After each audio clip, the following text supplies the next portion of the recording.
Hello বন্ধুরা, আপনারা সবাই ভালো আছেন। এই পাবদা মাছ রান্না করবো। পাবদা মাছ খুব হালকা করে ভেজে রেখেছি নুন হলুদ দিয়ে। আর এখানে একটা মশলা করব। এই যে হলুদ দিয়েছি, এই যে নুন, কাঁচা লঙ্কা, ধনে পাতার গোড়াটা দিয়েছি। ধনে পাতা যে কুচানোটা পাতাগুলো লাস্টে দেবো। আর এখানে এই গোড়াগুলো দিয়েছি, এই যে গোড়াগুলো পেস্ট করে দেবো। আর পেঁয়াজ দিয়েছি।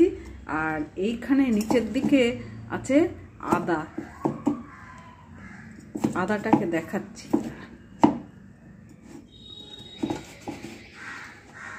এই যে আদা।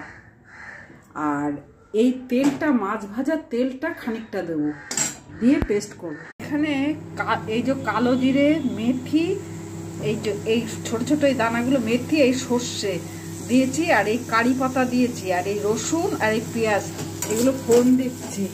আর এই যে সেই মাছের তেলটা চকচক করছে, এই যে খানিকটা দিয়ে দিয়েছি, দিয়ে এটা পেস্ট করব। মশলায় তেল ছেড়ে দিয়েছে, কষা হয়ে গেছে। এবার জল দিচ্ছি, পাতা দিয়ে দিয়েছি। এবার একটু ঢেকে, মাছের ঝাল হয়ে গেছে। আমি কোনো লাল করার জন্য কাশ্মীরি লঙ্কার গুঁড়ো দেইনি, কাঁচা লঙ্কা দিয়েই করেছি। সবসময় লাল রং ভাল লাগে না, সবুজ সবুজ রঙও তো একটু ভালো লাগে।